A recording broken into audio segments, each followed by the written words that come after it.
Hola, buenos días. Les cuento que hoy vamos a hablar principalmente dentro de los fenómenos monetarios, pero dentro de ellos principalmente, o prácticamente de manera casi exclusiva, vamos a hablar de la inflación. Vamos a mencionar la deflación también, pero vamos a hablar de la inflación porque en la prueba, evidentemente, siempre hay preguntas de este concepto en economía, y aparte es súper importante entenderlo para ver...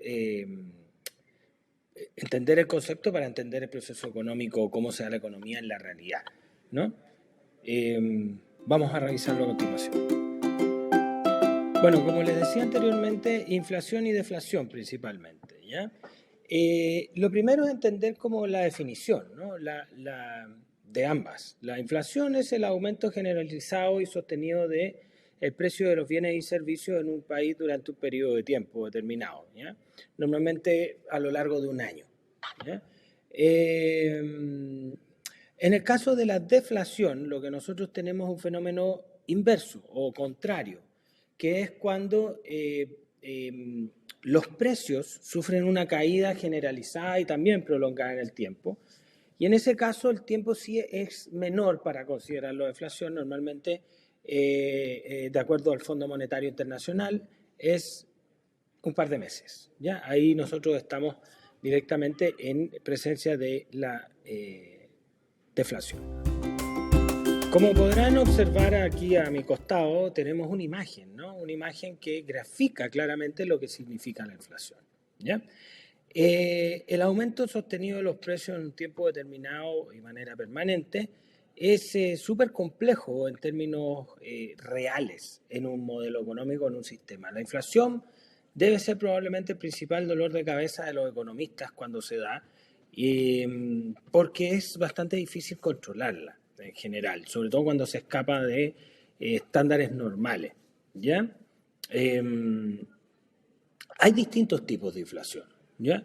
Hay distintos tipos de inflación que están vinculados al consumo o demanda, digamos, a la inflación generada por los costos de producción, a la inflación autoconstruida, etcétera, ¿no? Y también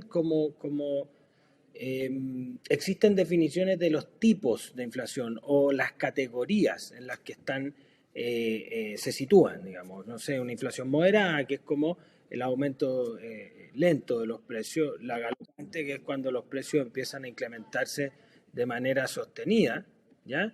Y por último, la hiperinflación, que ya cuando hay una inflación exagerada.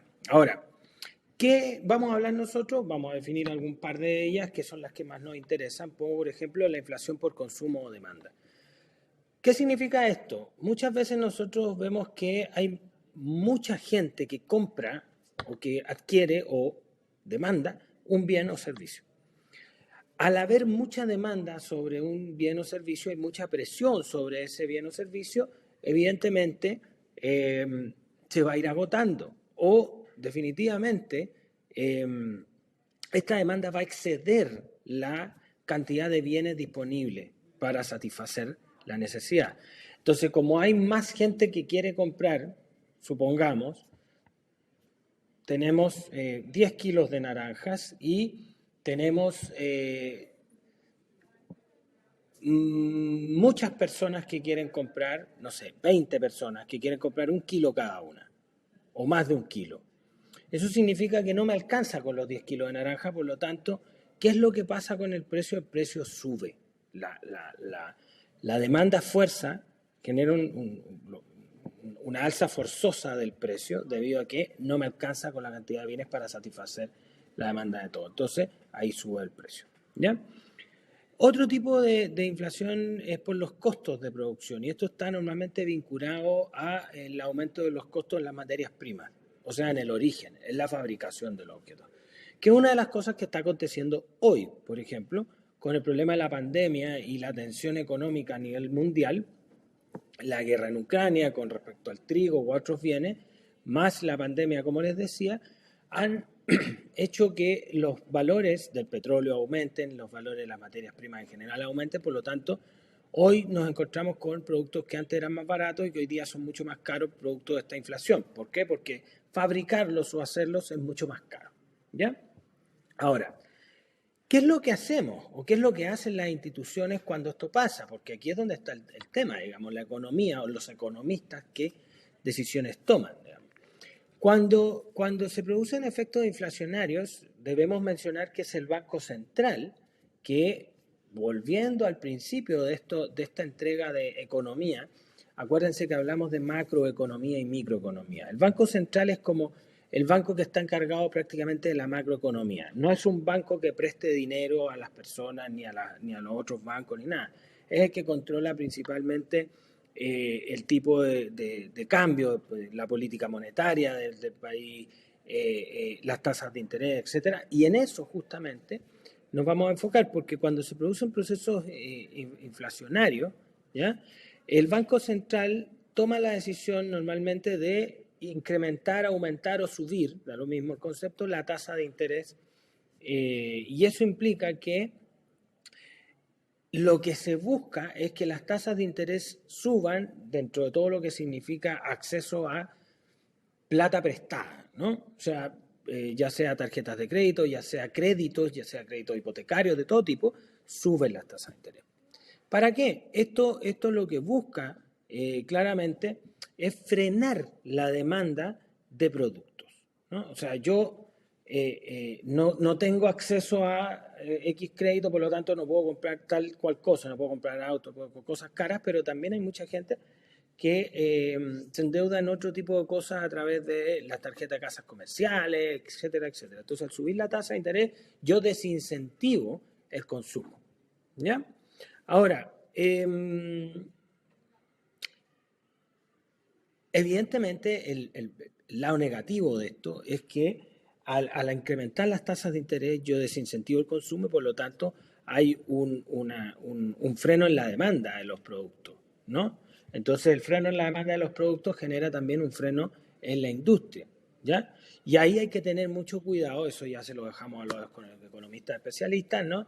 Porque se puede producir un estancamiento económico y al producirse un estancamiento económico empieza un problema de crisis. ¿Por qué? Porque parte por estancar, desempleo y ahí lo que sigue que generalmente nos trae problemas económicos.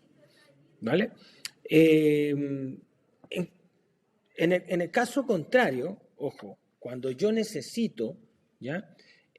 Fomentar el consumo o necesito que justamente en una economía estancada empiecen a dinamizarse los procesos económicos, el Banco Central lo que hace es lo contrario. Baja las tasas de interés, porque al bajar las tasas de interés, bajan las tasas de interés de todos estos productos como créditos, tarjetas, etcétera, etcétera, y eso implica que tengo incentivos para consumir, ¿ya? Ahora, eso se aplica en situaciones inversas a la inflación, ¿ok?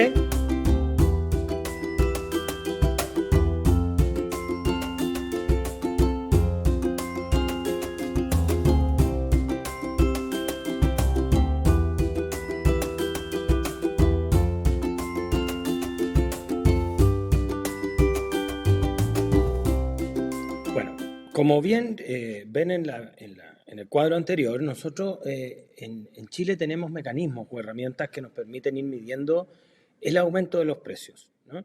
Y en el caso del IPC, que es el índice de precios al consumidor, es una estadística que crea el Instituto Nacional de Estadística, justamente el INE, dependiente además del Ministerio de Economía, para ver justamente la variación de los precios de los distintos productos de una canasta mes a mes. ¿Qué es lo que permite esto? Que evidentemente en base a esas variaciones también debe existir una variación de los salarios, ¿no? O de los ingresos o de los sueldos. Y el IPC es el que nos permite a nosotros, ¿ya?, ir incrementando de manera más, podríamos decir, no sé si equitativa sea la palabra correcta, pero sí ir ajustando los ingresos dependiendo del aumento del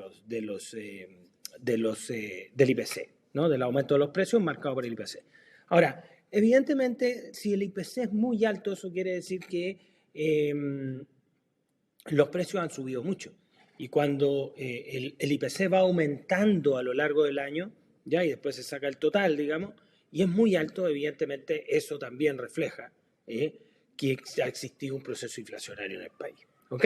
Les dejo aquí esa definición porque es importante. A veces la preguntan en la prueba, igual que el concepto inflacionario. Que tengan muy buenas tardes. Nos vemos en la próxima entrega.